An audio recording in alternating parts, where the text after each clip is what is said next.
हे बघा माहेर, एक माहेर हॉटेल आहे, नाव नाव आहे हॉटेलचं. हे बघा इथे सगळं घरगुती मसाल्यांनी बनवलेलं जेवण मिळतं आणि खूप छान. नॉनव्हेज पण छान असतं आणि व्हेज पण छान असतं, आपल्या घरातल्यासारखं असतं, पण चव मस्त असते. आम्ही एकदा आलो होतो जेवायला नॉनव्हेज, आम्हाला खूप आवडलं आणि आता दुसऱ्यांदा आलो आहे आम्ही जेवायला.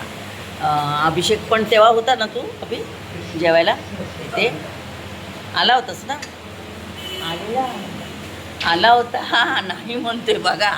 आणि पलावामध्ये पण आतमध्ये झालेलं आहे लेक्चरला हा हॉटेल, आणि त्याच्यामध्ये पण घरगुती जेवण, व्हेज नॉनव्हेज तुम्हाला जे पाहिजे ते मिळतं. चायनीज पण मिळतं. खूप क्वालिटी छान आहे आणि मस्त स्वच्छता आहे आणि घरगुती मसाल्यापासून बनवलेलं, जसं घरात आपण बनवतो भाकरी, ज्वारी भाकरी, बाजरी, सगळ्या भाकऱ्या इथे मिळतात.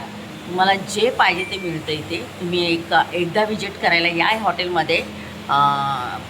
माहेरघर आहे, माहेरघर हॉटेलचं नाव आहे. रस्त्यावरच आहे, कॉर्नरला बाहेर 4 नंबर गेट आणि 3 नंबर गेटच्या मध्ये तुम्ही येऊ शकता. चला भेटूया आपण पुढच्या व्हिडिओला. येत आहे ना जेवायला माहेरघरमध्ये. बाय.